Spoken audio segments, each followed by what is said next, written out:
ஆன்மீகத்தின் வழி நடக்கக்கூடிய நமது அன்பு சொந்தங்கள் அனைவருக்கும் நம்மளுடைய அகத்தியர் ராசி பலன்கள் 2.0 சேனல் சார்பாக வணக்கம்.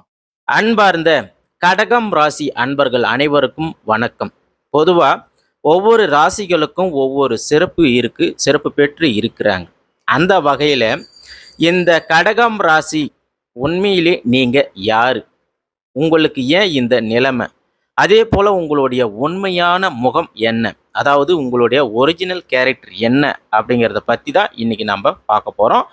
தொடர்ந்து இந்த வீடியோவை பாருங்க. அதே போல எந்தெந்த விஷயத்தை நீங்க செய்யணும், எந்தெந்த விஷயத்தை நீங்க செய்யக்கூடாது அப்படின்றத பற்றியும் இந்த பதிவில் நம்ம பார்க்க போறோங்க. கடகம் ராசி. கடகம் ராசியை பொறுத்த வரைக்கும் புனர்பூசம் 4ஆம் பாதம், பூசம் 1, 2, 3, 4 பாதங்களும், ஆயில்யம் 1, 2, 3, 4 பாதங்கள் உள்ளடக்கியது தாங்க இந்த கடகம் ராசி.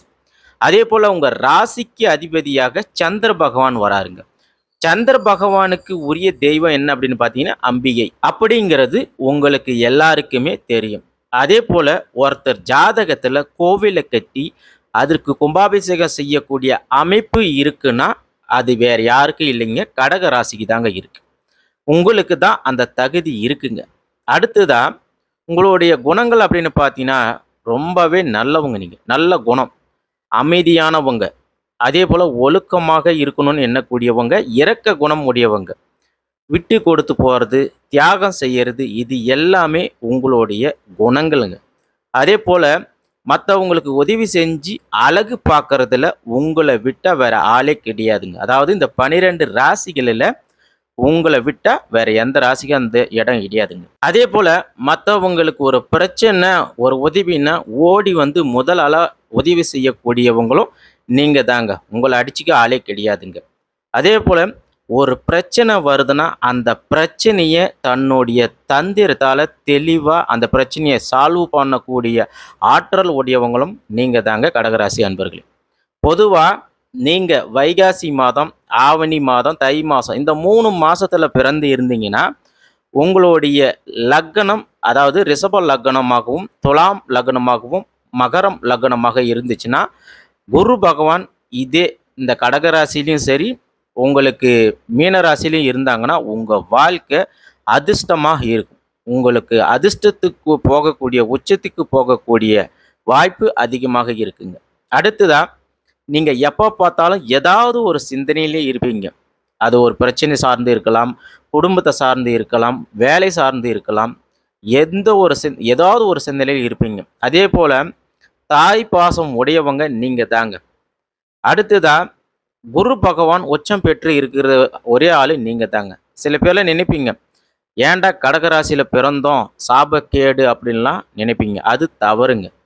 கடகராசியில பிறந்து இருக்கிறதே ஒரு மகா தத்துவமானதுங்க. அடுத்ததா இன்னைக்கு இருக்கக்கூடிய ஆசிரியர்கள் எல்லாருமே வந்து பார்த்தீங்கன்னா கடகராசியில தான் இருப்பாங்க. அதே போல நீங்க பெரிய ஆளுங்க எப்படி அவங்களுக்கு ஏற்ற மாதிரியும், குழந்தைங்க எப்படி அவங்களுக்கு ஏற்ற மாதிரியும் பழகும் தனித்துவம் கொண்டவங்க நீங்க மட்டும்தாங்க. அதே சமயம் உங்களுக்கு ஒரு காரியம், உங்க காரியம் முடியணும்னா அதை செய்யறதுக்கு நீங்க தயங்கவே மாட்டீங்க. அந்த கற்பனைக்கு எட்டாத அளவுக்கு கூட உங்களுடைய செயல்பாடுகள் இருக்குங்க. அதே போல உங்க குடும்பத்துக்கு ஒன்றுனா யாராக இருந்தாலும் சரி தூக்கி எறிஞ்சி தான் குடும்பம் முக்கியம் அப்படின்னு சொல்லி இருக்கக்கூடியவங்களும் நீங்க தாங்க. அதுதான் நம்ம ஏற்கனவே சொன்ன மாதிரி உங்களுக்குன்னு ஒன்று வரும்போது அதை துணிஞ்சு போராடுறதுக்கு தயங்கவே மாட்டீங்க. வலிமையாக நீண்ட காலம் வாழக்கூடியவர்களும் நீங்க தாங்க. நல்ல குணம், ஒழுக்கமாக வாழணும், கூட இருக்கிறவங்களும் ஒழுக்கமா இருக்கணும்னு எண்ணக்கூடியவங்களும் நீங்க தாங்க.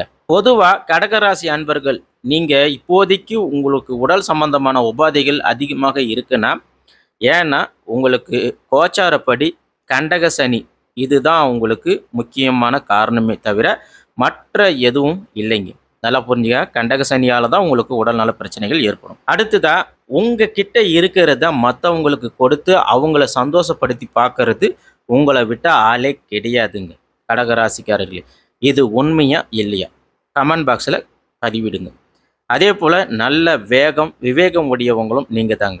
அடுத்ததா உங்களுடைய இந்த உதவக்கூடிய மனப்பான்மையை பார்த்து நிறைய பேர் உங்களை ஏமாற்றியிருப்பாங்க. இதுவும் உண்மையா இல்லையா? கமெண்ட் பாக்ஸில் கமெண்ட் பண்ணுங்க. அதாவது கடக ராசிக்காரர்களுக்கு 2வது வீடாக சிம்ம ராசி வருதுங்க.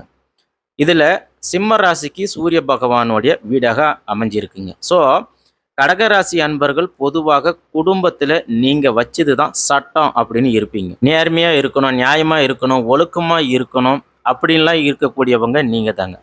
அடுத்ததான் 3வது வீடாக வந்து பார்த்தீங்கன்னா கன்னி ராசி வருதுங்க. இதுக்கு அதிபதியாக புதன் பகவான் வரதுனால உங்கள் கூட பிறந்தவங்க கொஞ்சம் புத்திசாலியாக இருப்பாங்க. அதாவது உங்கள் கூட பிறந்த அண்ணன், தங்கை, அக்கா, தங்கச்சி யாராக இருந்தாலும் சரி புத்திசாலியாக இருப்பாங்க. அடுத்ததாக கடகராசிக்கு 4வது வீடாக துலாம் ராசி வருதுங்க.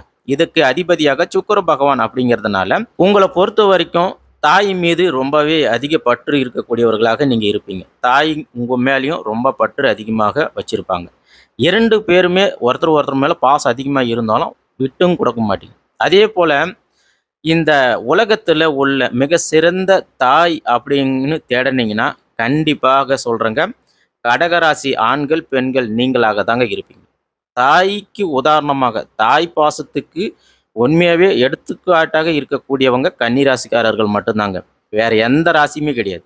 அடுத்ததாக இன்னொரு விஷயம் பார்த்தீங்கன்னா கடகராசியில் இருந்து 4வது வீடாக சூரிய பகவான் உச்சம் பெற்று இருக்கிறதுனால அப்போ கடகராசி அன்பர்கள் அம்மாகவோ இல்லை பெண்ணாக இருந்தால் உங்களுடைய அம்மா பேச்சை நீங்கள் கேட்கவே மாட்டீங்க. உங்கள் அம்மா என்ன சொன்னாலும் கேட்கவே மாட்டீங்க. ஆனால் பாசம் இருக்கும். ஆனால் அம்மா பேச்சை கேட்கவே மாட்டீங்க.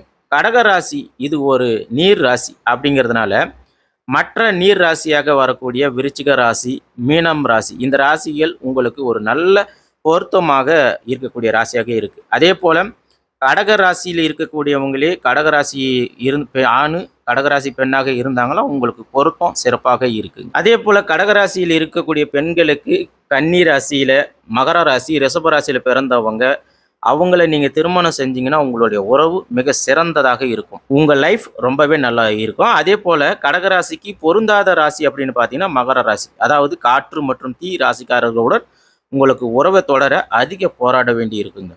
அதே போல் மேசராசி, துலாம் ராசிக்காரங்களுடன் கடகராசி பெண்கள் உறவு மிகுந்த போராட்டம், சவால் நிறைந்ததாக இருக்கும். நல்லா புரிஞ்சுக்காங்க. இந்த ராசிக்கு மேசம், துலாம் ராசிக்காரங்க கூட கடகராசி பெண்களுக்கு போராட்டமான சவாலான வாழ்க்கையாக இருக்கும். அடுத்ததாக கடகராசிக்கு 5வது வீடாக விருச்சிக ராசி வருதுங்க. விருச்சிக ராசிக்கு செவ்வாய் பகவான் ஆட்சி அப்படின்றதுனால பூர்வ புண்ணிய ஸ்தானங்க. அதாவது உங்கள் சுய ஜாதகத்தில் செவ்வாய் பகவான் இருந்தால் என்ன ஆகும்னா உங்களுக்கு உடல் ரீதியான தொந்தரவுகள் அடிக்கடிக்கு வர்றதுக்கு வாய்ப்புகள் அதிகமாக இருக்குது. கடகராசி அன்பர்களே, உடல்நலம் தொந்தரவு இல்லாமல் எந்த ஒரு கடகராசிக்காரர்களும் கண்டிப்பாக இருக்க மாட்டீங்க. அடுத்ததாக கடகராசிக்கு 6வது வீடாக தனுசு ராசி வர்றதுனால இதுக்கு குரு பகவானுடைய வீடாக இருக்குது. அப்போ கடகராசிக்காரர்கள் என்ன செய்யணும்னா உங்களுடைய உடல் நலம் சம்பந்தமான விஷயங்களை நீங்கள் அக்கறை காமிக்கணும். அதே போல் நீங்கள் வெளியில் பேசும்போது மற்றவங்ககிட்ட பேசும்போது வார்த்தைகளை சரியாக கவனித்து பேசணும், கவனமாக இருக்கணும். ஏன்னா உங்களுக்கு மறைமுகமாக எதிரிகள் எங்கே இருக்கிறாங்கன்னா உங்களுடைய இடத்துல இருக்கிறாங்க, நீங்கள் வேலை செய்யக்கூடிய இடத்துல இருக்கிறாங்க. ஸோ உங்களை எப்போ ஏதாவது ஒரு விஷயத்தில் மாட்டி விடலாம், உங்களை பிரச்சனையை உருவாக்கி விடலாம் அப்படின்னு நினைக்குவாங்க. ஸோ கேர்ஃபுல்லாக நீங்கள் இருக்கணும். ஸோ இதனால தான் உங்களுக்கு உடல் ரீதியாகவும் மன ரீதியாகவும் பிரச்சனைகள் ஏற்பட வாய்ப்புகள் அதிகமாக இருக்குது. அடுத்ததாக கடகராசியில் 7ஆம் வீட்டுக்கு அதிபதியாக மகர ராசி. இங்கே வந்து பார்த்தீங்கன்னா சனி பகவான் ஆட்சி பெற்றிருக்கிறாருங்க. அதே போல் பலமாகவும் இருக்கிறாரு. இதில் இன்னொரு விஷயம் என்னன்னு பார்த்தீங்கன்னா செவ்வாய் பகவான் இந்த இடத்துல வந்து பலம் பெற்று உச்சம் அடைஞ்சு இருக்கிறாருங்க. அப்போ என்னன்னா கடகராசிக்காரர்கள் கூட இருக்கக்கூடிய கணவனாக இருக்கட்டும், மனைவியாக இருக்கட்டும், உங்களுடைய ஆயுள் பலம் அதிகமாக இருக்கும்.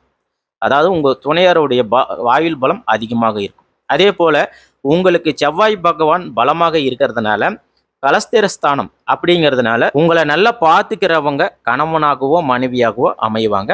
அதே போல் செவ்வாய் பகவான் ஆதிக்கம் பெற்ற ராசி நீங்களாக இருக்கிறதுனால பொதுவாக கடகராசி பெண்கள், முக்கியமாக சொல்ல போனால் கடகராசி பெண்கள் பாலியல் ரீதியான எண்ணங்கள் உங்களுக்கு அறவே இருக்கவே இருக்காதுங்க. சொன்ன போனால் பாலியல் உறவு அப்படின்ற ஒரு வார்த்தையே நீங்கள் அந்நியமான விஷயமாக நினைக்கக்கூடியவர்கள் நீங்கள் தாங்க. அதாவது கடகராசி பெண்கள் நீங்கள் தான். இது உண்மையாக இருந்தால் கமெண்ட் பாக்ஸில் கமெண்ட் பண்ணுங்கள். அதாவது உங்களுக்கு மோஸ்ட்லி திருமணம் அப்படின்றது அரேஞ்ச் மேரேஜாக இருக்கிறதுக்கு வாய்ப்பே கிடையாதுங்க. லவ் மேரேஜாக தான் இருக்கிறதுக்கு 100% வாய்ப்புகள் இருக்குது. அதே போல் உங்ககிட்ட இந்த பாலியல் ஆசைகள், தேவைகளை வெளிப்படுத்துவது ரொம்பவே கடினமாக இருக்கும். நீண்ட மற்றும் கடினமான முயற்சிக்கு பிறகே, அதாவது உங்கள் துணையால் அவர்களுடைய ஆசையை வெளிக்கொண்டு வர முடியுமே தவிர, உங்களுக்குன்னு இந்த பாலியல் உணர்வு இருக்கவே இருக்காது. இது உண்மைனா நீங்கள் கமெண்ட் பாக்ஸில் கமெண்ட் பண்ணுங்கள். அடுத்ததாக கடகராசிக்கு 8வது வீடாக கும்பம் ராசிங்க. அப்போ கடகராசிக்காரர்களை பொறுத்த வரைக்கும் ஏழ்மையாக தான் இருப்பீங்க. உங்கள் வாழ்க்கையில் நீங்கள் முன்னேறதே பார்த்தீங்கன்னா கொஞ்சம் கொஞ்சமாக படிப்படியாக தான் முன்னேறுவீங்க. அப்படி முன்னேறினாலும் நீங்கள் வீடு, இடம், பூமி, வண்டி, வாகனம் அப்படின்னு எல்லாமே சிறப்போடு தான் இருப்பீங்க. அதை நீங்கள் வருங்கால உங்கள் சங்கதிகளுக்கும் அப்படி கொடுத்து நீங்கள் அதை பராமரிப்பீங்க. அடுத்ததாக கடகராசிக்காரர்களுக்கு 9வது வீடாக மீனம் ராசி, குரு பகவானுடைய ஆட்சி பெற்றிருக்கக்கூடிய வீடுங்க. அப்போ உங்களுடைய அப்பாவுக்கு நீங்கள் ஒரு வழிகாட்டியாகவும் உபதேசம் செய்யக்கூடியவர்களாகவும் இருப்பீங்க. உங்கள் குடும்பத்திலே உங்கள் அப்பாவுக்கு உங்களை ரொம்பவே பிடிக்கும். அதாவது சிவனுக்கு முருகன் எப்படி உபதேசம் செய்தாரோ அப்படி நீங்கள் உங்கள் அப்பாவுக்கு இருப்பீங்க, உபதேசம் செய்யக்கூடியவர்களாக இருப்பீங்க. அடுத்ததாக மீனராசியில் சுக்கிர பகவான் உச்சம் அப்படிங்கிறதுனால உங்களுக்கு தந்தை செல்வம் சேர்க்கும் ஆளாக இருப்பீங்க. அடுத்ததாக கடகராசிக்கு 10வது வீடாக மேசம் ராசி, செவ்வாய் பகவான் ஆச்சுங்க. இங்கே சூரிய பகவானும் பலமாக இருக்கிறாரு, செவ்வாய் பகவானும் பலமாக இருக்கிறாரு. எப்போவுமே வேலை வேலை வேலைன்னு வேலையாக இருப்பீங்க. அதே போல் உங்களுக்கு உடல்நல பாதிப்பு ஏற்படுறதுக்கும் 100% காரணம் உங்கள் வேலை பழுதாங்க. ஸோ ஒரு வேலைன்னு வந்துட்டால் அந்த வேலையை முடிச்சிடணும், நம்ம இடத்துல நாம் சரியாக இருக்கணும், நம்மளை ஒருத்தர் கேள்வி கேட்கக்கூடாது அப்படின்னு இருக்கக்கூடியவங்க. எதுவாக இருந்தாலும் சரி, எந்த ஒரு பிரச்சனையாக இருந்தாலும் சரி, அது எல்லாமே நீங்கள் சால்வ் பண்ணுவீங்க. அடுத்ததாக சூரிய பகவான் இங்கே உச்சம் அப்படிங்கிறதுனால வேலை செய்கிற இடத்துல நீங்கள் தாங்க ராஜாவாக இருப்பீங்க. சொன்ன வேலையை சொன்ன டைமுக்கு முடிச்சு கொடுப்பீங்க. வேலை செய்கிற போது எந்த ஒரு தேவையற்ற எண்ணங்கள், சிந்தனைகள்லாம் உங்களுக்கு வரவே வராதுங்க. அடுத்ததாக கடகராசிக்கு 11வது வீடாக ரிஷபம் ராசி, சுக்கிர பகவான் ஆட்சி பெற்று இருக்கிறாருங்க. அதே போல் சந்திர பகவானும் இங்கே பலமாக இருக்கிறார். அப்போ சந்திர பகவான் பலம் பெறுவதனால உங்களுடைய செயல்பாடுகள் மற்றவங்க பாராட்டுக்குரியவாக இல்லை இருக்குங்க. அதாவது நீங்கள் எந்த ஒரு விஷயத்தை செஞ்சாலும் மற்றவங்க பாராட்டுற அளவில் இருக்கும். அது குடும்பத்தை முன்னேற்ற அளவுக்கு உங்களுடைய செயல்பாடுகள் இருக்கும். அதே போல் கடகராசிக்காரர்கள் இருக்கிற வீட்டில் லாபமாக இருக்கட்டும், அதிர்ஷ்டமாக இருக்கட்டும், நம்பிக்கை, தைரியம், இது எல்லாத்துக்கும் நீங்கள் தான் மூல காரணமாக இருப்பீங்க. அடுத்ததாக கடகராசிக்காரர்களுக்கு 12வது வீடாக மிதுனம் ராசி, இங்கே புதன் பகவான் ஆட்சி பெற்று இருக்கிறாருங்க. நீங்கள் ஒரு செலவே செஞ்சால் கூட அது ஒரு நல்ல விஷயத்துக்காக தான் இருக்குமே தவிர காரணம் இல்லாமல் நீங்கள் செலவு செய்ய மாட்டீங்க. அதே போல் யோசனையும் விவேகம் அதிகம் உடைய ராசியும் நீங்கள் தாங்க. அடுத்ததாக உங்கள் கூட பிறந்தவங்க உங்களை கண்டுக்கலைனாலும் சரி, உங்களுக்கு ஏதோ ஒரு உதவி செய்யலைனாலும் சரி, நீங்கள் அவங்களுக்கு ஏதாவது ஒரு விஷயத்துக்கு சப்போர்ட்டிவாக இருப்பீங்க. எப்பயுமே அவங்களுக்கு ஒரு ஆதரவாக இருப்பீங்க. நீங்கள் சொன்னால் அவங்க கேட்குற ரேஞ்சிலையும் இருப்பாங்க. ஆக மொத்தம் இந்த 12 ராசிகளில் பெஸ்ட்டான ராசி அப்படின்னு எடுத்துக்கிட்டால் கண்டிப்பாக கடகராசிக்காரர்களே உங்களை அடிச்சுக்க ஆளே கிடையாதுங்க. அதே போல் உங்களுக்கு மைனஸ் அப்படின்னு பார்த்தீங்கன்னா, நான் எப்படி இருக்கிறேனோ நீயும் அப்படி தான் இருக்கணும்னு நினைப்பீங்க. நான் நல்லவனாக இருக்கிறேன்னா நீயும் நல்லவனாக இரு. நான் எந்த ஒரு தவறு செய்யலையா, நீயும் எந்த ஒரு தவறு செய்யக்கூடாது, எந்த ஒரு பிரச்சனையும் போகக்கூடாதுன்னு நினைப்பீங்க. அதே போல் நான் உங்கள் மேலே அக்கறை காமிக்கிறேன்னா நீங்களும் எங்கள் மேலே அக்கறை காமிக்கணும். நான் எப்படி உனக்கு இடம் கொடுக்குறனோ, முன்னுரிமை கொடுக்கணும், அதே மாதிரி நீங்களும் எங்களுக்கு முன்னுரிமை கொடுக்கணும் அப்படின்னு நினைக்கக்கூடியவங்க. ஆக மொத்தம் கடகராசிக்காரர்களே, உங்கள் வாழ்க்கையில் நீங்கள் யார், உங்களுடைய உண்மையான முகம் என்ன அப்படின்றது இந்த வீடியோ பதிவில் முழுமையாக நாங்கள் சொல்லியிருக்கிறோம். அதே போல் இதுக்கு ஏதாவது பரிகாரங்கள் ஏதாவது இருக்கா அப்படின்னு நீங்கள் எதிர்பார்ப்பீங்க. ஒன்றும் இல்லைங்க, சிம்பிள் தான். வாரந்தோறும் கடகராசிக்காரர்கள் உங்களுக்கு அதிபதி சந்திர பகவான் அப்படின்றதுனால உங்களுக்கு தெய்வம் அம்பிகை அம்மன்றதுனால நீங்கள் முடிஞ்ச வரைக்கும் சந்திர பகவானுக்கு வெண்பட்டு, கற்கண்டு சாதம் இதெல்லாம் சமர்ப்பித்து நீங்கள் வழிபாடு செஞ்சு வந்தீங்கன்னா உங்கள் வாழ்க்கையில் நல்ல முன்னேற்றம் உண்டாகுங்க. அதே போல் திங்கட்கிழமை நாட்களில் நீங்கள் அம்மன் ஆலயங்களுக்கு சென்று அம்மனை நீங்கள் குங்குமம் அபிஷேகம் அர்ச்சனை செஞ்சு வந்தீங்கன்னா கண்டிப்பாக உங்களுக்கு நல்ல முன்னேற்றம் வரும். அதே போல் சர்க்கரை பொங்கல் நைவேத்தியம் செஞ்சு வழிபாடு செய்யுங்க. உங்களுக்கு எந்த ஒரு பிரச்சனை இருந்தாலும் கண்டிப்பாக அது சால்வ் ஆகும். அடுத்ததாக கடகராசியில் இருக்கக்கூடிய நட்சத்திரக்காரர்கள் என்னென்ன செய்யலாம் அப்படின்னு பார்த்தீங்கன்னா, புனர்பூசத்தில் பிறந்தவங்களாக நீங்கள் இருந்தீங்கன்னா குரு தரிசனம் செய்கிறது மிக சிறந்ததுங்க. அதே போல் புனர்பூச நட்சத்திரத்தில் பிறந்தவங்க நீங்க சனி பகவானுக்கு கருப்பு வஸ்திரம் அணிவித்து, அதேபோல நீல நிற மலர்கள் அர்ச்சனை செய்யறது உங்களுக்கு வாழ்க்கையில நல்ல ஒரு முன்னேற்றத்தையும், இன்னல்களையும் நீக்குங்க. அடுத்ததா ஆயில்ய நட்சத்திரத்தில பிறந்தவங்க நீங்களாக இருந்தீங்கன்னா, நீங்க 9 நவகிரகங்கள் இருக்கு இல்லையா? அந்த 9 நவகிரகங்கள்ல இருக்கக்கூடிய புதன் பகவானுக்கு நீங்க மருக்கொழுந்து அர்ச்சனை செஞ்சு வழிபாடு செஞ்சு வாங்க. அதேபோல பச்சை பயிர் அ அர்ச்சனை நெய்வேத்தியம் செஞ்சு வழிபாடு செய்யுங்க. கண்டிப்பா உங்க வாழ்க்கையில நல்ல மாற்றங்கள் எண்ணியது எல்லாமே ஈடேறுங்க. அடுத்ததா ஒரு முக்கியமான விஷயம், சந்திர பகவானுக்கு உகந்த தெய்வத்திலே இன்னொன்னு வந்து பார்த்தீங்கன்னா, வெங்கடாஜலபதி, திருப்பதி ஏழுமலையான். ஸோ நீங்க முடிஞ்சுச்சுன்னா, ஒரு நாள் அங்க ஸ்டே பண்ணி எம்பெருமான வழிபாடு செஞ்சுட்டு வாங்க. நீங்க எண்ணியது எல்லாமே ஈடேறுங்க. குழந்தை பாக்கியம் முதற்கொண்டு, வீடு கட்டுறதாக இருக்கட்டும், தொழில் அமையறதாக இருக்கட்டும், உங்களுக்கு வேலைவாய்ப்பு, கல்வி இது எல்லாமே சிறப்பாக அமையும். ஒரு நாள் அங்க ஸ்டே பண்ணி, நீங்க தரிசனம் பண்ணிட்டு வாங்க. வெற்றி நிச்சயம். இந்த வீடியோ பதிவு உங்களுக்கு பிடிச்சிருந்துச்சுன்னா, லைக் பண்ணுங்க, ஷேர் பண்ணுங்க, கமெண்ட் பண்ணுங்க. வாழ்க வளமுடன். நல்லதே நடக்கும். நன்றி. வணக்கம். இந்த வீடியோ பதிவு உங்களுக்கு பிடிச்சி இருந்துச்சுன்னா, மறக்காம நம்மளுடைய அகத்தியர் ராசி பலன்கள் 2.0 சேனலுக்கு ஒரு லைக் பண்ணி, சப்ஸ்கிரைப் பண்ணி வச்சுக்கங்க. அப்படியே சைடு இருக்கிற பெல் பட்டனை பிரஸ் பண்ணிக்கங்க. உங்க ஃப்ரெண்ட்ஸ், ஃபேமிலிக்கு எல்லாருக்குமே ஷேர் பண்ணுங்க. வாழ்க வளமுடன். நன்றி. வணக்கம்.